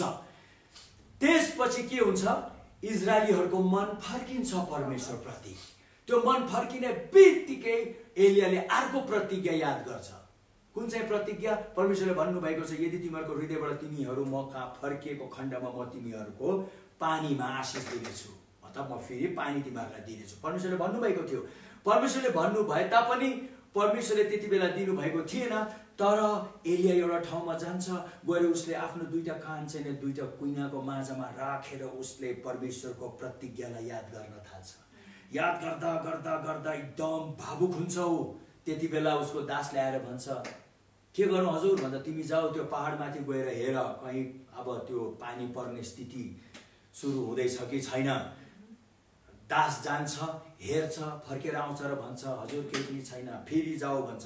हो यसरी 7 चोटि पठाउँछ। तर जब यो दास 7 चोटि आनाजाना गर्दाखेरि एलियाले आफ्नो दुईटा कान चाहिँ आफ्नो कुइना घुँडाको माझमा राखेर उसले भित्रबाट फेरि त्यही परमेश्वरले भन्नुभएको उहाँको प्रतिज्ञाको सम्झना गर्न थाल्छ कि मेरो प्रजाहरू फर्केमा म उनीहरूको पानीमा आशिष दिनेछु। त्यहाँबाट अब प्रजाहरू त फर्किए, त्यहाँबाट उसले भित्रबाट परमेश्वरले भन्नुभएको अब कुरा चाहिँ पुरा गर्नुहुन्छ भनेर पानी नपर्ने अगाडि नै पानी परे सर उसले भित्रबाट परमेश्वरलाई धन्यवाद दिएर एकदम नै पानी परेको महसुस गर्न थाल्छ। महसुस गर्दा गर्दा गर्दा अचानक उसको दासले आएर भन्छ, एउटा मुठ्ठीभरि बादल देखा पर्यो। त्यहाँबाट जुरुक्के एलिया उठेर गएर राजालाई भन्छ, तपाईँ आफ्नो घोडामा बस्नुहोस्, रथमा बस्नुहोस् र जानुहोस्, किनभने मैले धेरै ठुलो पानीको आवाज सुनिसकेको छु। उसले आफ्नो यो कानले सुनेन, तर उसले जब आफ्नो भित्र हृदयबाट परमेश्वरले भन्नुभएको प्रतिज्ञाप्रति उसले एकदम गहिरो जब ध्यान गर्न थाल्दाखेरि त्यो ध्यानको शक्तिद्वारा उसको हृदयबाट त्यो भावना फुटेर जब निस्किन्छ, एलिया निश्चित हुन्छ कि अब पानी पर्छै पर्छ भनेर। राजा के जानुमा त लागेको त्यो मुसलधारे पानी परेर त्यो दिन फेरि इजरायलीहरू आशिषमय हुन्छ। तर यहाँ हेर्नुहोस् त, प्रत्येक चोटि एलियाले एउटा सीमित धार्मिकता भएको व्यक्ति, एउटा सीमित करारको प्रतिज्ञा भएको व्यक्ति, एउटा सीमित पुरानो नियमको सबै व्यक्तिहरू सीमित थिए तर पनि ठुलो अद्भुत काम गरे, किनभने उनीहरूले उनीहरूको त्यो सीमित कुरालाई पनि एकदम सही गरी प्रयोग गरे। तर प्रियजनौ, आज हामीलाई त परमेश्वरले असीमित कुरा दिनुभएको छ। असीमित दिएको लागि एउटा हामीलाई त के भनौँ, मतलबै नगर्ने जस्तै भएको हुनाले गर्दाखेरि आज हामी सानो कुराको लागि पनि यति हामी गाह्रो अप्ठ्यारो महसुस गर्छौँ। तर आज म तपाईँलाई यो भन्न चाहन्छु कि तपाईँ र मलाई परमेश्वरले उहाँको आफ्नै धार्मिकता दिएर ताकि तपाईँ र म बुझ्न सकौँ कि तपाईँ र मेरो प्रार्थना कति शक्तिशाली छ। तर त्यसको निम्ति तपाईँले अझै एकचोटि म तपाईँलाई भन्छु कि परमेश्वरले त्यो दिनुभएको स्थानलाई राम्ररी चिन्नुहोस्, राम्ररी बुझ्नुहोस्, राम्ररी जान्नुहोस् र त्यता त्यो प्रति तपाईँले काम गर्नुभयो भने मलाई लागेको छ साँच्चै नै तपाईँको जीवनबाट पनि कुनै कुरा असम्भव हुने छैन। म त यतिसम्म भन्छु साँच्चै नै। अब यो भन्दाखेरि कहिले कहिले मान्छेले त्यसलाई त्यसरी लिन सक्दैन, तर परमेश्वरले नै त्यसो गरेर राखिदिनु भएको छ। खालि हामीले नै त्यसलाई राम्रो गरी हामीले नबुझेको हुनाले र त्यो प्रति हामीले काम नगरेको हुनाले, त्यो प्रति हामी नलागेको हुनाले हामीले नदेखेको। त्यो के थाहा छ कि परमेश्वरले हामीलाई पुरानो नियमभन्दा पनि नयाँ नियमको महिमा, त्यसै कारण पावलले भनेको छ यो नयाँ नियमको महिमा पुरानो नियमको महिमा भन्दा पनि अति अति अति महान छ। त्यस कारणले गर्दाखेरि आज म विशेष गरी तपाईँहरूले भन्न चाहन्छु, अहिलेको समयमा हामी धेरै कुरामा आत्तिएको छौँ, धेरै कुरामा घबराएको छौँ, धेरै कुरामा हामी एक प्रकारको अन्यलमा परेको छौँ। तर एउटा कुरा तपाईँ जान्नुहोस्, तपाईँ हामी त्यस्तो हुनु पर्दैन, त्यस्तो हुनु पर्दैन। किनभने परमेश्वरले तपाईहरु मेरो निम्ति यस्तो असल कुरा बन्दोबस्त गरेर खाली राखे मात्र दिनुभएको छैन, असल गरी त्यस्तो हामीलाई बनाइसक्नु भएको छ। हाम्रो अधिकारलाई चिनेर यतिखेर चाहिँ हामी खडा भएर चाहिँ यो परिस्थितिमा हाम्रो उहाँ पास्टरजीले भन्नुभएको जस्तै कि ज्वलन्त प्रार्थना अर्थात् परमेश्वरको वचनमा के भनिएको छ त्यसमा निश्चित भएर चाहिँ परमेश्वरले यो भन्नुभएको छ, यस्तो बेलामा यस्तो भयो भने यस्तो गर्छु भन्नुभएको छ भनेर पहिला निश्चित हुने र परमेश्वर कहाँ गएर प्रभु तपाईले यस्तो भयो भने त यस्तो हुन्छ भनेको भन्नुभएको छ, यो भयो भने यो गरिनेछ भनेर भन्नुभएको छ, जसरी एलियाले गरे। त्यसरी नै हामीले आफ्नो धार्मिकता चिनेर र परमेश्वरको वचनको त्यो निश्चयतालाई हाम्रो परमेश्वरको वचनमा निश्चित भएर चाहिँ जब हामीले प्रार्थना गर्न थाल्छौँ अथवा हामीले प्रार्थना गर्नुपर्ने समय अहिले हो, हामी चुप लागेर बसेर हुँदैन, यतिखेर चाहिँ हामी नै खडा हुनुपर्छ। खासमा यतिखेर यो अवस्थामा हामी त सायद सुरक्षित ठाउँमा छौँ होला हैन, हामी चाहिँ आरामले बसिरहेका छौँ होला, मजाले केही कुराको चिन्ता फिक्री छैन होला, केही कुराको अभाव छैन होला, तर हामीले न्युज च्यानलहरु हामीले हेरिरहेको हुन्छौँ, सुनिरहेको हुन्छौँ हैन। आज मानिसहरु कति अप्ठ्यारो स्थितिहरुमा छ। यो सबै हामीलाई दिएको धार्मिकता, अधिकार, यो निश्चयता सबै कसको लागि थाहा छ? अरूको लागि। हामी अरूको निम्ति पनि खडा हुइदेऊ भनेको हुनाले गर्दाखेरि हो। त्यसै कारण त बाइबलमा प्रभुले भन्नुभयो नि, यो देश र मेरो माझमा यो धाँधोमा खडा हुइदिने एकजना व्यक्ति मैले खोजे, तर दुःख लाग्दो कुरा पुरानो नियममा परमेश्वरले भन्नुभयो मैले भेटाइन, र भेटेको भए चाहिँ म त्यो देशलाई बचाउने थिएँ भनेर भन्नुभएको छ पुरानो नियममा। त्यसै नै आज पनि परमेश्वर हिजो आज सधैँभरि एक समान रहनुहुने परमेश्वर, उहाँ कहिले नबदलिने परमेश्वर भन्नुभएको छ। अहिले पनि प्रियजनौ उहाँले मानिसहरू खोजिरहनु भएको छ। हामी धार्मिकतामा खडा भएर चाहिँ एलिया जस्तै हैन, एलिशा जस्तै खडा भएर हाक्काहाक्की, उनीहरूको सीमित धार्मिकतामा त खडा भएर हाक्काहाक्की उनीहरूले परमेश्वरसँग कुराकानी गरे। अब्राहमलाई परमेश्वरले त कति कति राम्रो के परमेश्वरले के भन्नुभयो, यो काम जुन सोदोम र गोमराको कुरा, सोदोम र गोमरा त अब ध्वंस हुनुपर्ने, ध्वंस नै हुनुपर्ने स्थितिमा आइसकेको छ, पाप यति बढेर परमेश्वर चाहनु भएन। तर उहाँले के भन्नुभयो, के यो कुरा मैले मेरो मित्र अब्राहमसँग लुकाइराख्ने र?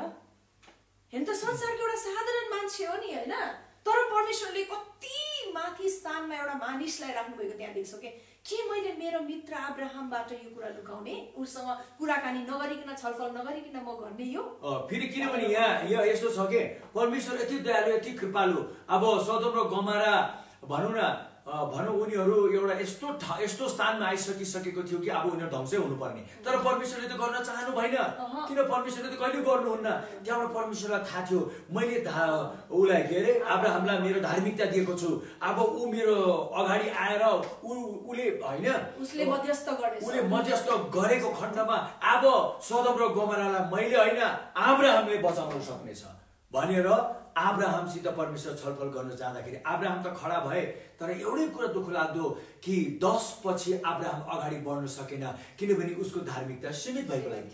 आज यो स्थितिमा पनि परमेश्वरले त्यही भन्नुहुन्छ, म मेरो मण्डलीसित छलफल गर्छु, म मेरो मण्डलीलाई भन्छु, म मेरो सन्तानलाई भन्छु, किनभने मैले त उनीहरूलाई त असीमित धार्मिकता दिएको छु कि उनीहरू चाहिँ अन्तसम्म पनि जान सक्छ। मेरो प्रजाले के गर्नेछन्, मेरो सन्तानले के गर्नेछन्? आज यो प्रश्न तपाईलाई छ, आज त्यो प्रश्न मलाई छ कि परमेश्वरले भन्नुहुन्छ हामीलाई, यो दिन त म अब्राहम कहाँ आएँ, तर आज म मेरो मण्डलीसित आउँदैछु। त्यसैको लागि त मैले मेरै धार्मिकता किन बनाएँ, ताकि ऊ म सर मेरो स्थानमा मेरो बराबरीमा मसित आएर उसले भनौँ न यो पृथ्वीको लागि बिन्ती गरेर यो पृथ्वीलाई उसले सजिलो गरी बचाउन सक्ने छ। त्यसैकारण म मेरो मण्डली कहाँ आउँदैछु। That's why I'm coming to my church, to who I gave my unlimited righteousness, so that they will stand in the gap between me and the world and the situation that the world is going through, and would pray, so that I would forgive, so that I would heal, so that I would deliver, so that I would protect. मेरो मण्डली म र संसारको धाँधोमा खडा हुने बित्तिकै म मेरो मण्डलीद्वारा संसारलाई बचाउने छु, संसारलाई निको पार्ने छु, संसारलाई सुरक्षा दिने छु भनेर नै आज मलाई त्यहाँबाट सुरु गर्नु मन भयो। त्यसकारण प्रश्न के छ, के तपाईले आफ्नो प्रार्थनामा माथि विश्वास गर्नुहुन्छ? Do you really believe in your prayer that your prayer works? तपाईको प्रार्थनाले काम गर्छ भनेर विश्वास गर्नुहुन्छ? आज अघि भर्खर हामीले पढ्यौं नि, धार्मिक जनको प्रभावशाली र ज्वलन्त प्रार्थनाले अर्थात् निश्चित भएर गरेको प्रार्थनाले खाली काम गर्छ भनेको छैन, धेरै ठुलो काम गर्छ भनेको छ। वाउ, अति शक्तिशाली छ भनेको छ, अति पावरफुल। अब प्रभु येशूले पनि त्यो धार्मिकता कस्तो रहेछ त्यो देखाइदिन आउनु भयो नि त। त्यसैकारण जब लाजरसको कबरको अगाडि प्रभु उभिएर प्रार्थना गर्दाखेरि, म छिटो छिटो देखाइदिन्छु ल। यूहन्नाको 11 मा हेर्नुस् त, यहाँ ठिक्क 11 पल्ट्यो। यहाँ यसरी भनिएको छ, प्रभु येशूले उहाँले यसरी भन्नुभयो,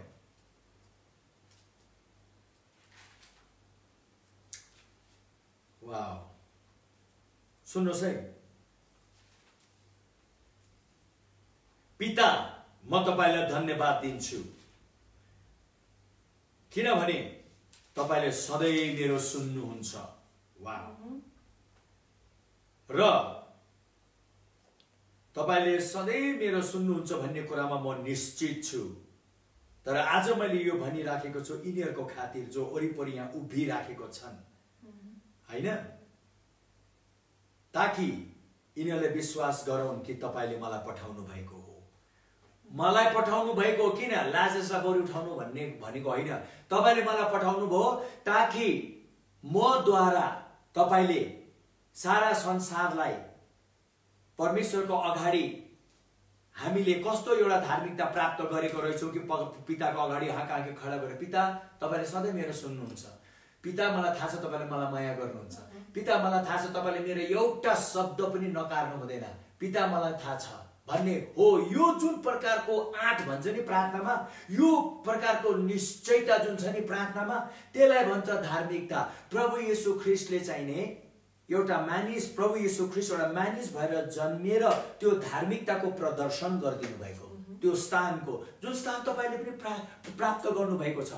तपाईले भन्नु सक्नुहुन्छ आफ्नो प्रार्थनामा जाँदाखेरि, हे पिता मलाई कति माया गर्नुहुन्छ तपाईले, ओ पिता तपाईँ मेरो निम्ति हुनुहुन्छ, ओ पिता तपाईले मेरो प्रार्थना सुन्नुहुन्छ, ओ पिता मैले बोल्नु पाएको हुँदिन तर तपाईले मेरो प्रार्थनाको सम्पूर्ण जवाब दिइसक्नुहुन्छ, हे पिता तपाईँ म हामी एउटै हौ, पिता म तपाईमा तपाईँ ममा। हेर्नुहोस् त, जसरी येशूले भन्नुभयो नि हो त्यसरी हामीले पनि भन्नु सक्नु नै हाम्रो धार्मिकता हो।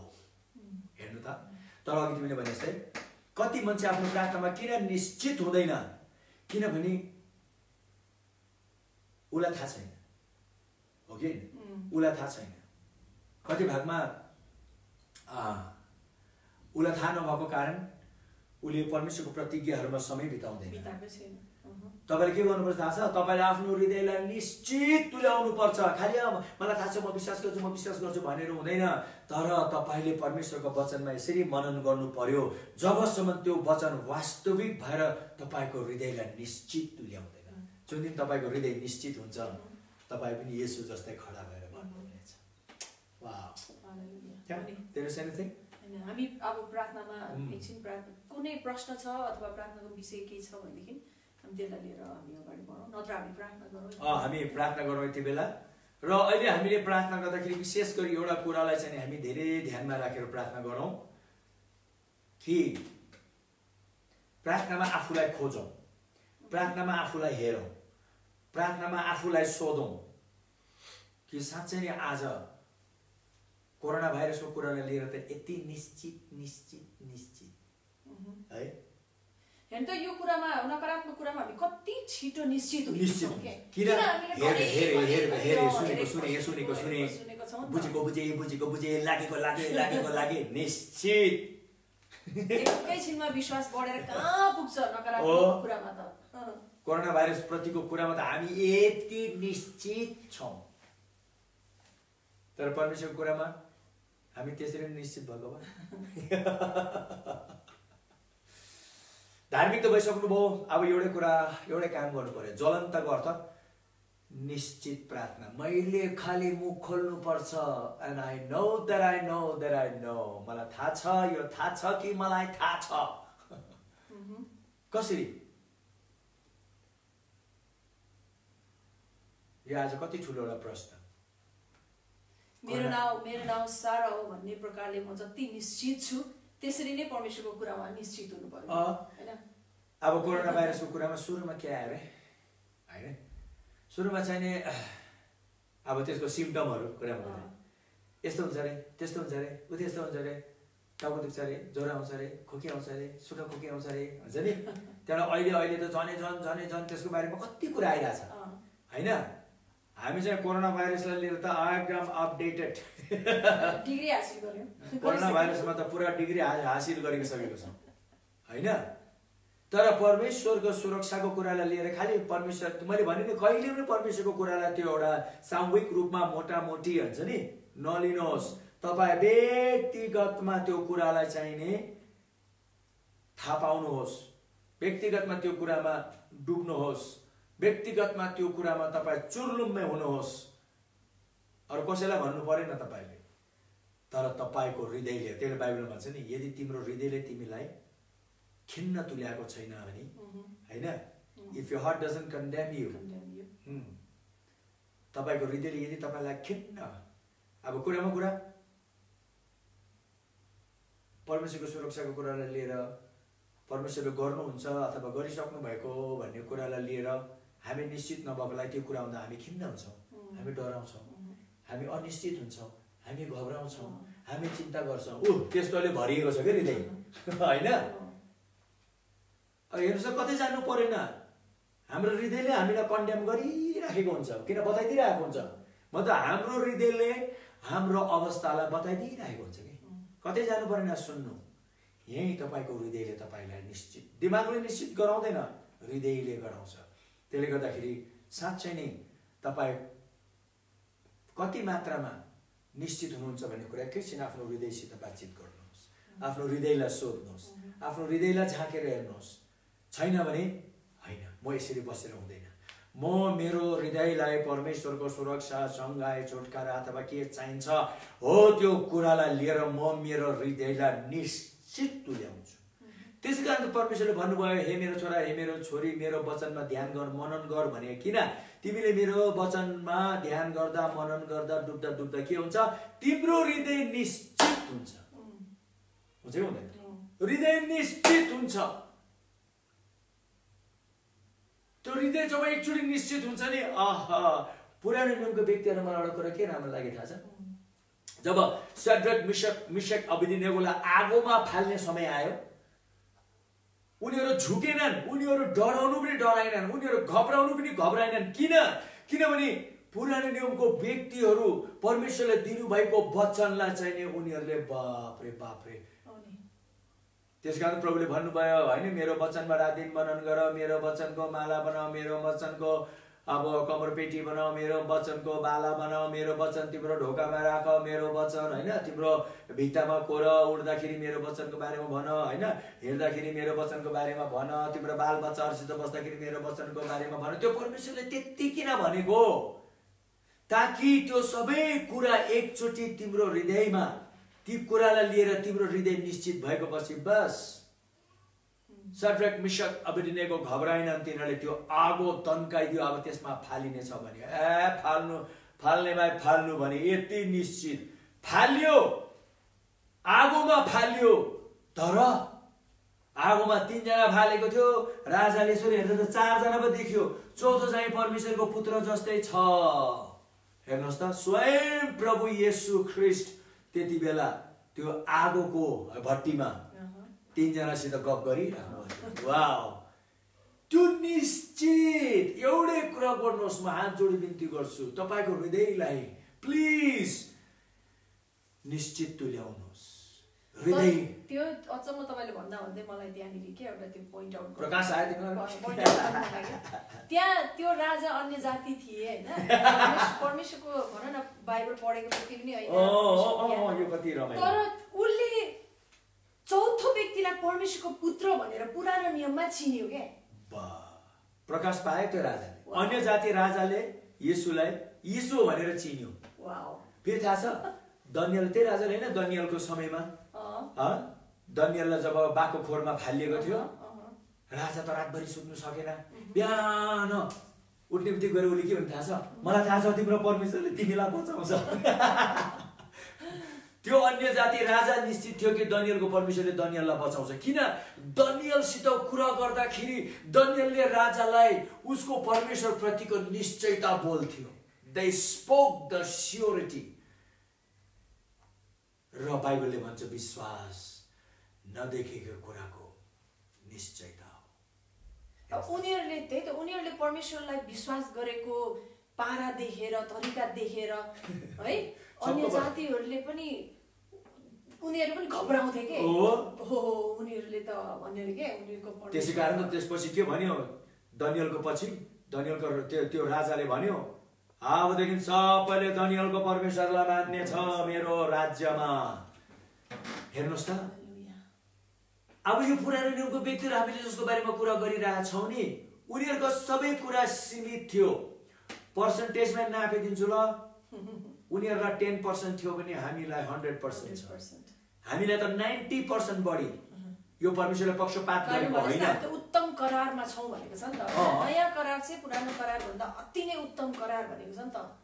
Better covenant with greater glory, ठुलो महिमा, ठुलो अनुग्रह।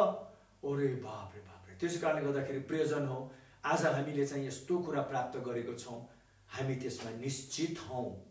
किनभने तपाईँले जति विश्वास विश्वास विश्वास भने तापनि विश्वास के हो? आशा गरेको कुराको तत्त्व हो र नदेखेको कुराको निश्चयता हो। देख्नु भएको छैन तर I know that I know म निश्चित छु भन्ने तपाईँले जबरजस्ती यतिकै मान्छेलाई देखाउनुको लागि गर्नु मिलेन। मैले पनि मान्छेलाई देखाउनुको लागि गर्नु मिलेन किनभने तपाईँको हृदयलाई चाहिँ धोका दिनु सक्दैन। आफ्नो निम्ति हुनु पर्यो नि। आफ्नै निम्ति हो। होइन किन परिस्थिति आउँदा तपाईँ एक्लै कस्तो महसुस गर्नुहुन्छ होइन? कस्तो तपाईँमा त्यो तपाईँको हृदयमा के हुन्छ त्यति बेला त्यो तपाईँलाई थाहा छ, मलाई थाहा छ भने जस्तै हामी भनेको अहिले हामी निश्चित हुनु पर्यो। किनभने यहाँ अझै एकचोटि पढिदिन्छु त्यहाँबाट हामी प्रार्थना गरौँ। त्यो चाहिँ नि हामीले अघि पत्रुसको याकुबको हेरेको थियौँ 5 को विशेष गरी यहाँ लेखेको छ यसरी Elijah was a man with a nature like ours. Elia पनि हामी जस्तै स्वभाव भएको व्यक्ति। And he prayed earnestly that it would not rain. उसले एकदम नै मन दिएर प्रार्थना गर्यो हृदयबाट निश्चित प्रकारले जुन नि उसको निश्चयता छैन परमेश्वरको प्रतिज्ञा उसले पढिसकेको थियो। उसलाई थाहा थियो त्यसमा ऊ पुरा निश्चित भइसकेको थियो। त्यहाँबाट तल भन्छ इट वुड नट रेन। अब पानी पर्नु हुँदैन। किनभने इजरायलीहरू सबै भाँडिएर गइसके यिनीहरूको पानी रोकिदिउँ त यिनीहरूको टाँट पल्टिन्छ। त्यहाँबाट भोलि यिनीहरूले देख्छ कि असल परमेश्वर को हुनुहुँदो रहेछ। त्यहाँबाट फेरि भनिएको छ कि उसले फेरि पनि मन्दिर प्रार्थना गरे र स्वर्गले पानी दियो, पृथ्वीले आफ्नो उब्जनी। त्यहाँबाट अन्तमा भनिएको छ कि अन्तमा नभएर माथि भनेको छ 16 मा के भनेको छ? ज्वलन्त धार्मिक जनको ज्वलन्त प्रार्थनामा धेरै शक्ति छ भन्ने नि हो। तर म यही भन्छु धार्मिक जनको निश्चित प्रार्थना ज्वलन्तको चाहिँ निश्चित धार्मिक जनको निश्चित प्रार्थनामा धेरै शक्ति छ। आमेन। र त्यो धार्मिक व्यक्ति तपाईँ र उहाँको धार्मिकता छ। अब हामी एकदम नै आफूलाई यी दिनहरूमा लकडाउनको समयहरूमा कस्तो राम्रो मौका हामीले आफूलाई त्यो वचनप्रति निश्चित अलिअलि भए पनि तपाईँले आफूलाई भन्नुहोस् अहिले म निश्चय भएन भने यो कोरोना भाइरसकै होइन अझै कस्तो आउँछ। किन प्रभुले भन्नुभएको छ अन्तिम दिन एकदम भयावह हुनेछ, अन्तिम दिन अति नै अप्ठ्यारो गाह्रो जटिल हुनेछ भन्नुभएको छ त येशूले। यो त अहिले खालि के हो? त्यो अब बच्चा नजन्मिने अगाडिको आमालाई लाग्ने पहिलो सुत्केरी वेदना हो। असल वेदना त आउँदैछ अझै, नतर्सिनुहोस् प्लिज, म तपाईँलाई तर्साएको होइन। तर जस्तै स्थिति किन नहोस् तपाईँ वचनमा निश्चित भएर बस्नु भयो भने प्रभुले भन्नुभएको छ तिमी नडर तिमीलाई केही पनि हुँदैन। हालेलुया। किनभने तिमी मैले भनेको कुरामा तिमी निश्चित छौ र त्यो निश्चयताले नै हामी धार्मिक जनको प्रार्थनाहरू यति शक्तिशाली भएर हरेक कुरा प्रति हाम्रो प्रार्थनाले गएर कारवाही गर्छ। गर्छ। आमेन, हालेलुया। अब समय धेरै अगाडि बढिसक्यो, हामी एकछिन प्रार्थना गरौँ। अहिले विशेष गरी प्रार्थना गरौँ कि अब अहिले धेरै कुराहरू तपाईँहरूले पनि सुनिराख्नु भएको छ यो लकडाउन भित्रको स्थितिहरूमा। अब मैले तपाईँहरूलाई सबै भनिराख्नु पनि पर्दैन, कति त तपाईँहरूलाई मभन्दा पनि बढ्ता पनि थाहा होला। तर अहिले हामी प्रार्थना गरौँ कि आज प्रभुले भन्नुभयो त्यो गीत हामीले सुरुमा गायौँ नि, स्वर्ग अब खोलिएको छ। गीतमा चाहिँ नि खोलिने छ भनेको छ, तर सरी अब स्वर्ग अब खोलिँदैछ। अब स्वर्ग खोलिँदैछ र परमेश्वरको ती सबै कुरा जुन आएर पृथ्वीमा ती कुराहरूले जे काम गर्नुपर्ने त्यो गर्दैछ। किनभने तपाईहरु म हामी धार्मिक व्यक्तिहरू हाम्रो निश्चयताको प्रार्थनामा हामी खडा छौँ। हामी हाम्रो निश्चयताको प्रार्थना गरिरहेछौँ र त्यो निश्चयताको प्रार्थनामा धेरै शक्ति छ। हालेलुया। Did it go well?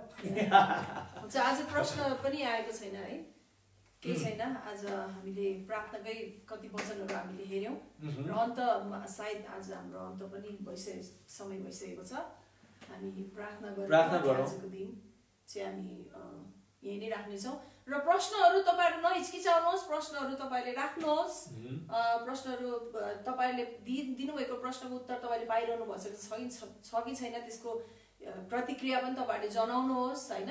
र भनौं केही प्रश्न बाइबल भन्दा बाहिरको अब हामीसँग चित्त नबुझ्ने कुराहरू केही छ भनेदेखि पनि तपाईहरुले हामीलाई सुझाव सल्लाह दिन सक्नुहुन्छ। अब त्यसमा तपाईहरुले पटक्कै नदिनुहोस् हामीलाई भनेर भन्दैनौं, किनभने हामी सबै मिलेर हामीले पनि परमेश्वरको महिमाको निम्ति नै हामी लागि परेका छौं। त्यसकारणले गर्दा सुझाव सल्लाह केही छ भनेदेखि तपाईहरुले भन्न सक्नुहुन्छ र हामी सबैजना मिलेर अझै यसलाई अझै राम्रो बनाउँदै हामी अगाडि बढ्नेछौँ। र हाम्रो मण्डलीको विश्वासीहरू भोलि शनिबार हाम्रो नियमित सेवा बिहान 10 बजी हुनेछ। जसरी हामी मण्डलीमा गर्थ्यौं प्रार्थना, त्यहाँबाट हामी आराधना, वचन, प्रभुभोज, भेटी द साङ्सको हामी सङ्कलनहरू सबै हामी गरेर भोलिको सेवा पनि हामी एकदम सुन्दर र रमाइलो बनाउनेछौँ। र कृपया म तपाईहरुलाई यो भन्न चाहन्छु, मण्डलीको विश्वासीहरू तपाईहरु कतिजना अब यदि थाहा छ भने, कोही हाम्रो विश्वासीहरूलाई अलिकति उनीहरूलाई थाहा भएन, कतिजना त उहाँहरू फेसबुकहरू हेरि नराख्ने पनि कोही त हुन्छ, त्यसरी छ भने म भन्दैन, तर कहिले कहिले हुन्छ त्यस्तोहरू, उनीहरूलाई पनि जानकारी दिन सक्नुहुन्छ। र कृपया लकडाउनको यो सबै दिएको आज्ञाहरूको हामी पालना गरौँ। बाहिर अति जरुरी काम भयो भने तपाईहरु गएर पुलिसहरुसित कुरा गरेर, हामी पनि आज बिहान गयौँ, म चर्चमा पनि पुगे आज बिहान, किनभने त्यही चर्चले नै हाम्रो उसको ग्यासको डिपो त्यही छ, त्यहाँबाट हामी ग्यास पनि ल्यायौँ। चर्चमा पनि यसो भित्र त्यहाँ गएर हेरे, भित्र पसे के कस्तो रहेछ, त्यहाँ गएर पनि हामीले यसो गर्यौँ, किन डिपो र चर्च सँगै भएको लागि त्यही मौकामा हामीले यसो चर्चलाई पनि हेरेर, तर हामी जाँदाखेरि पुलिसहरुको अनुमति लिएर सबैसित भनेर नै हामी त्यसरी गर्यौँ। हो त्यसरी म तपाईहरुलाई त्यही भन्न चाहन्छु, असल नागरिकको रूपमा यति बेला हामी व्यवहार गर्नुपर्छ।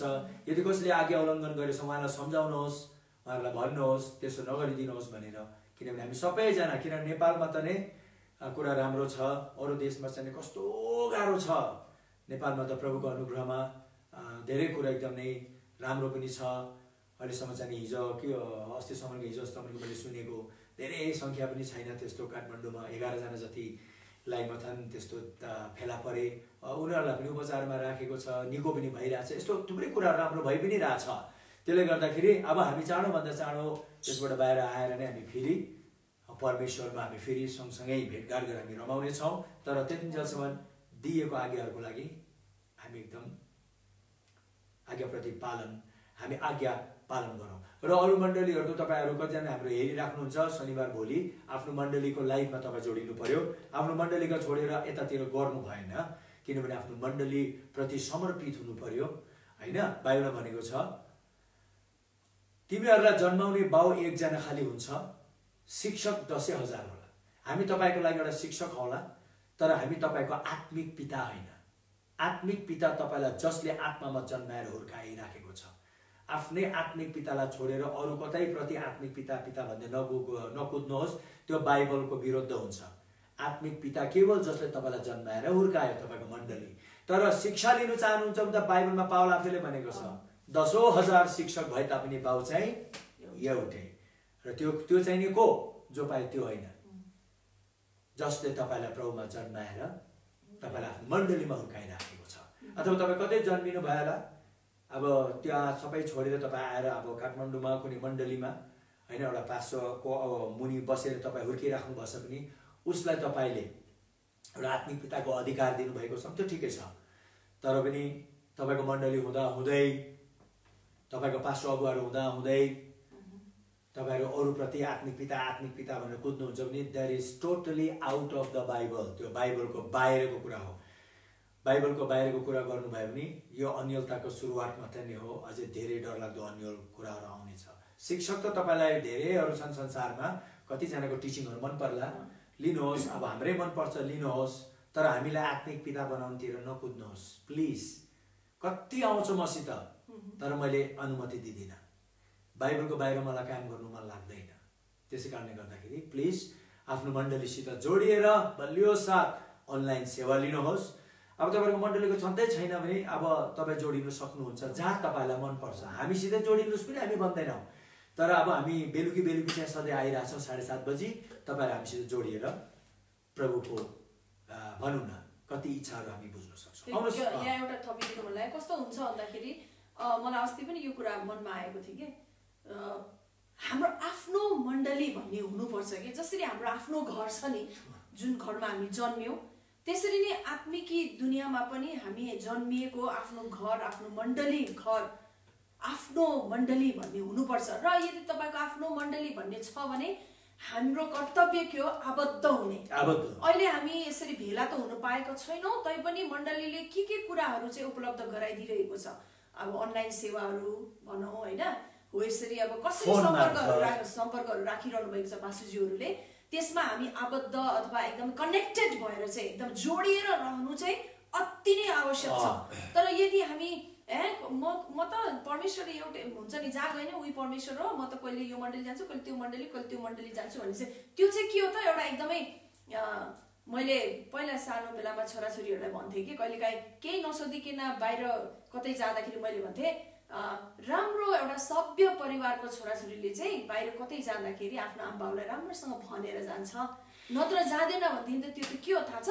खाते हो भनेर मैले त्यसरी म सिकाउँथेँ कि उनीहरूलाई। खातेले पो कहाँ गयो के गर्यो किनभने उसको घर हुँदैन अनि भन्ने म हुन्छ नि एउटा जवाफदेही एकाउन्टेबल उसले सोच्दैन। तर तिमीहरू चाहिँ एकदमै सभ्य परिवारको छोराछोरी हो, त्यसै कारण भनेर जानु है, तिमीहरू कहाँ जाँदैछ के हो, मैले त्यसरी सिकाउँथेँ।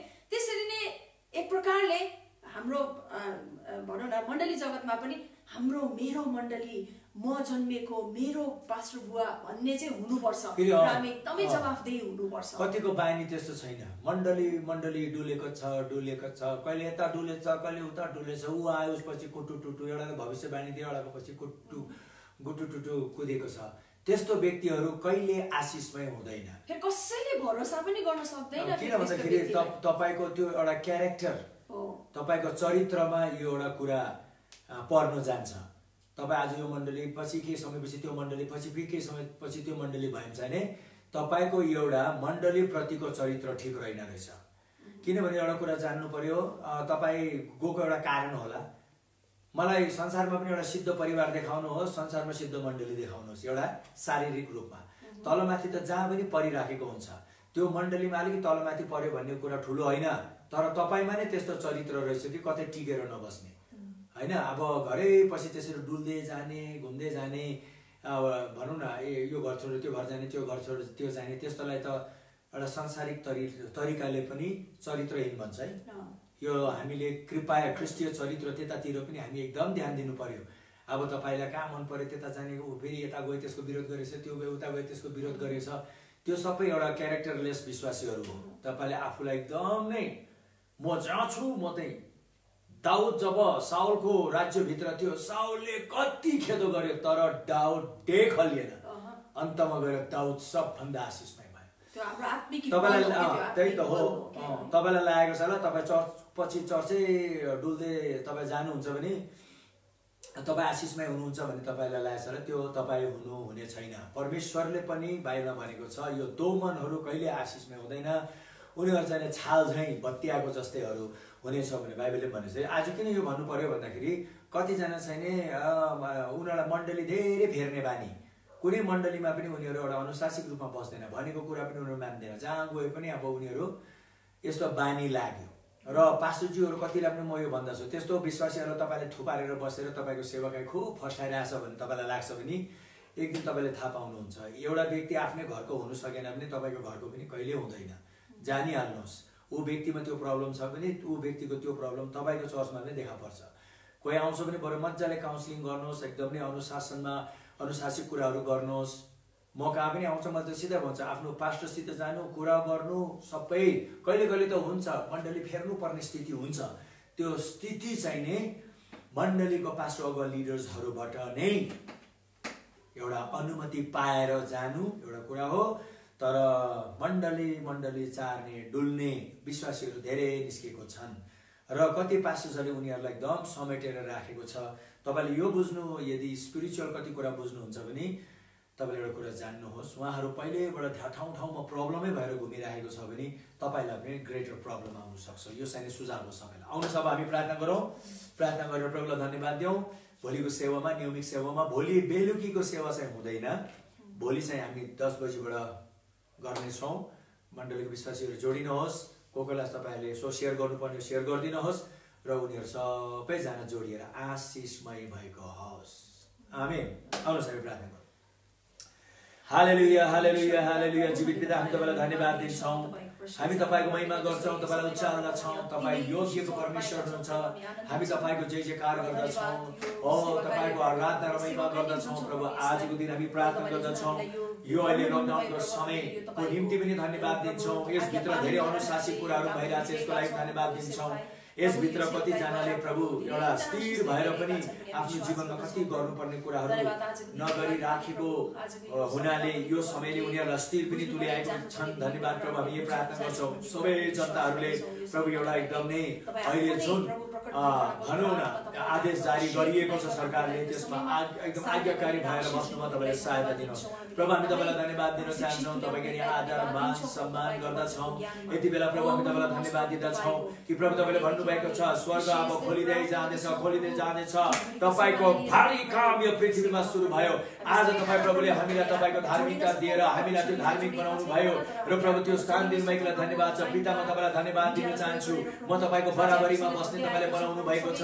हो, तपाईँको सम्पूर्ण कुराको माथि तपाईँले हकदार बनाउनु भएको छ, अधिकारी बनाउनु भएको छ। म तपाईँलाई धन्यवाद दिन चाहन्छु। यति बेला म तपाईँलाई धन्यवाद दिँदै भन्दछु कि आजको दिनबाट यो जुन महामारी फैलिएको छ त्यो पूर्ण रूपले रोकिनको लागि म आदेश दिँदछु। अब यसमाथि यसको कुनै शक्ति र अधिकार कसैलाई हानि नोक्सानी गर्नु यसले सक्ने छैन, किनभने यो कुरा प्रभु हामी तपाईँ प्रभुको सृष्टि, तपाईँ परमेश्वरको स्वरूपमा बनिएको व्यक्तिहरूमा त यो माथि छैन। प्रभु हामी सबै कुरा भन्दा पनि तपाईँले सबभन्दा माथिल्लो स्थानमा लगेर तपाईँ सँगै राख्नु भएको लागि हामी तपाईँलाई धन्यवाद दिन्छौँ।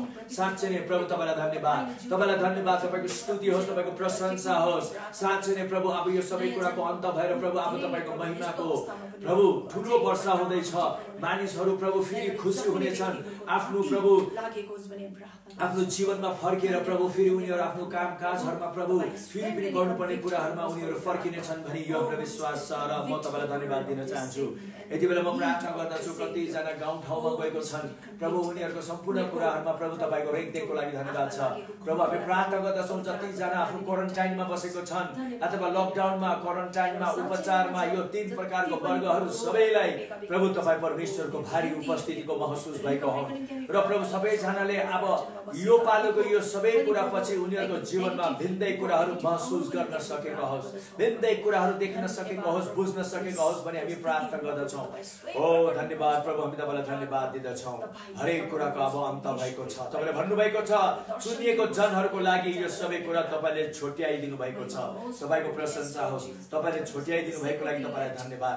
सबै कुरा छुटिएको छ, अब प्रभु खुसीको दिन आएको छ, रमाइलो दिन आएको छ, आशिषको दिन आएको छ, धन्यवादको दिनहरू आएको छ, रमाउने दिनहरू आएको छ। फेरि पनि प्रभु सबैजना आफ्नो सम्पूर्ण परिवार भनौँ आफन्त खाली परिवार नभएर छिमेकीहरूसित सबै भनौँ आफ्नो टोल देशवासीहरूसितको एउटा ठुलो मिलमिलापमा बस्नेछन्। म यो विश्वास गरेको छु कि यो पालो जे कुरा भए यसपछि हामी सबै नेपाली एक भएको छौँ, हामी एक भएको छौँ, हामी नजिक भएको छौँ, एकअर्कालाई अति नै माया गर्ने, एकअर्काको वास्ता गर्ने भएको छौँ भनी हामी विश्वास गर्दछौँ। धन्यवाद प्रभु, सबै कुराको लागि तपाईँलाई धन्यवाद छ। तपाईँको नै आदर, तपाईँको नै मान सम्मान गर्दै प्रभु आजको हाम्रो यो सेवालाई हामी यहीँ राख्छौँ, आजको छलफलको समयलाई यहीँ राख्छौँ र हामी प्रार्थना गर्छौँ भोलिको शनिबारको सेवामा प्रभु तपाईँले हामीलाई र डल्लै जहाँ जहाँ सेवा हुन्छ नेपालमा प्रत्येक घर घरमा तपाईँले धेरै ठुलो आशिष दिनुहुनेछ। त्यसको लागि हामी तपाईँलाई धन्यवाद दिन्छौँ। तपाईँको महिमा होस् सदा सर्वदा। सबै कुरा माग्छौँ ख्रीष्ट येशूको पवित्र नाममा, आमेन। आमेन। जय मसीह यहाँहरू सबैलाई, प्रभुले यहाँहरूलाई धेरै धेरै आशिष दिउन्। शुभरात्रि, एकदम मिठो निन्द्रा सुत्नुहोस् र फेरि भोलि 10 बजीको सेवामा भेटौँला। त्यसपछि फेरि हाम्रो आउने आइतबारबाट चाहिँ नि हाम्रो बेलुकीको सेवा हामी फेरि पनि हामी जारी राख्नेछौँ, ताकि हाम्रो यो भेटघाट, हाम्रो यो एउटा सङ्गति रहिरहेको होस्। धन्यवाद। तपाईँहरू हामीसँग जोडिनु भएको लागि धेरै धेरै धन्यवाद। जय मसीह, प्रभुले धेरै धेरै आशिष दिउन्। By by.